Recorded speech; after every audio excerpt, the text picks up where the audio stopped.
Sabe aquela sensação de que o mundo está mudando numa velocidade alucinante? De que as coisas parecem estar desmoronando e se refazendo ao mesmo tempo? Pois é, essa não é uma percepção só sua, é um sentimento coletivo. E para a gente entender o que de fato está acontecendo, a gente precisa mergulhar fundo nas raízes históricas de tudo isso e explorar os caminhos que estão se abrindo para o futuro. Pois é, essa é a pergunta que não quer calar, né?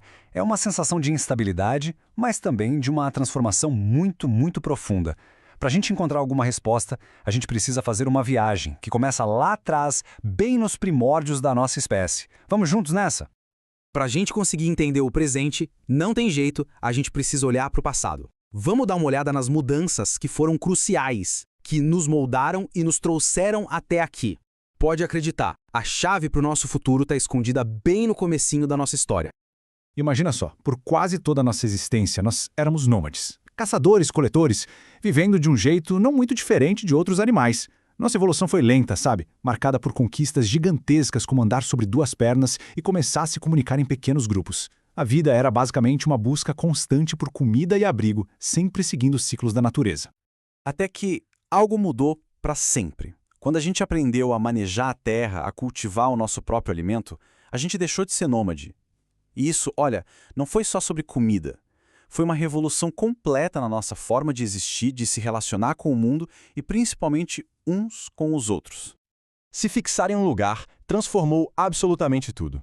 A gente começou a criar laços mais fortes, a se organizar em comunidades maiores e, a partir daí, a gente desenvolveu uma das nossas características mais humanas, o cuidado. Cuidar do outro, cuidar da terra, cuidar da comunidade. Essa foi a semente para tudo que a gente construiu depois. Agora, vamos dar um salto gigantesco no tempo. Daquela base comunitária, a gente pulou para uma era de aceleração, assim, vertiginosa, que nos trouxe a um ponto de crise global. Vamos entender como é que isso aconteceu. 6 bilhões. Para um pouco para pensar nesse número. Desde 1950, a população mundial cresceu mais de 6 bilhões de pessoas. Nunca antes na história do planeta uma única espécie teve um impacto tão gigantesco e tão rápido.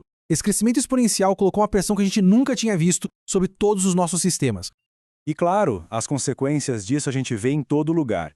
Tensão ecológica no ar, nos mares, no solo, crises sociais profundas como desigualdade e fome.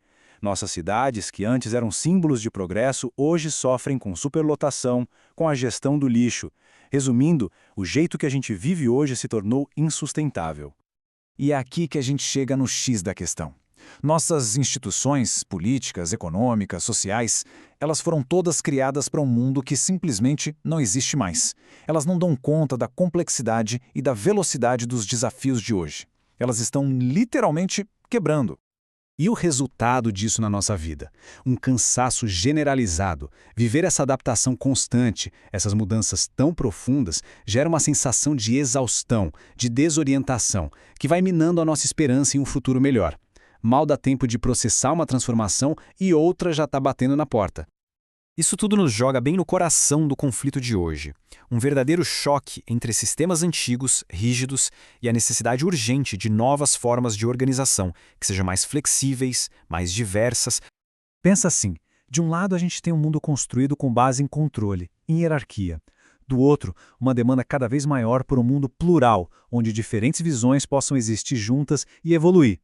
É uma briga entre a rigidez, que quer se manter no poder a todo custo, e a flexibilidade, que precisa de espaço para nascer. Historicamente, esse poder centralizado criou o que a gente chama de monoculturas, e não só na agricultura, mas também no pensamento. Uma única visão de mundo foi imposta como a única correta, silenciando saberes e culturas milenares. E isso nos deixou mais frágeis, porque qualquer sistema que depende de uma única forma de ser é, por definição, muito vulnerável.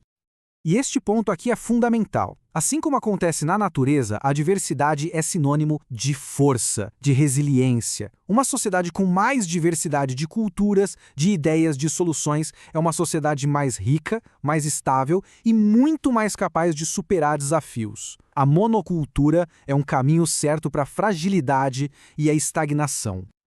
Ok, o cenário parece complicado, né? Mas se essa falta de diversidade nos enfraquece, como é que a gente pode construir estruturas mais plurais? Bom, uma ponte está sendo construída com a ajuda da tecnologia digital. Ela não é uma solução mágica, mas é uma ferramenta poderosíssima para permitir essa transição.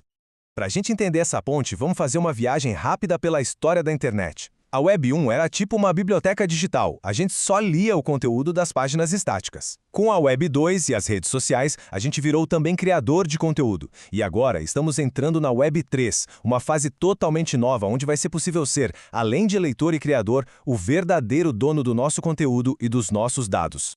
E aqui que está o grande problema da internet que a gente usa hoje. Nós geramos uma quantidade absurda de dados, mas não somos donos deles. Grandes empresas de tecnologia pegam esses dados, usam e vendem. O poder e a informação estão super concentrados nas mãos de pouquíssimas pessoas. E é para resolver isso que surge o blockchain, a tecnologia por trás da Web3. O nome pode parecer complicado, mas a ideia é bem simples. Olha só. Pense nele como um grande livro de registros, só que digital e público. Tudo o que acontece na rede é anotado nesses blocos de forma segura e transparente. E o mais incrível, uma vez que algo é registrado, não pode ser alterado ou apagado. É um sistema que gera confiança sem precisar de um intermediário, como um banco ou um governo. As vantagens disso são muito claras. O blockchain garante que um dado seja único, autêntico, permite rastrear a origem dele e, o mais importante, por ser descentralizado, ninguém consegue desligar ou controlar tudo sozinho. Essa tecnologia devolve o poder e a propriedade para os indivíduos. No fim das contas, a conversa sobre blockchain e Web3 vai muito além de bits e bytes. A gente está falando sobre a possibilidade de construir novas estruturas sociais, novas estruturas econômicas. É uma ferramenta para pluralizar o poder que hoje está perigosamente concentrado. E assim a gente chega ao final com uma pergunta no ar. As ferramentas para uma transformação profunda estão surgindo. A crise das estruturas antigas está abrindo espaço para o novo. A questão agora não é mais se a mudança é possível, mas sim como a gente vai usar essa oportunidade. Que mundo a gente quer construir? A decisão, talvez pela primeira vez em muito tempo, pode estar de volta às nossas mãos. Vamos pensar nisso.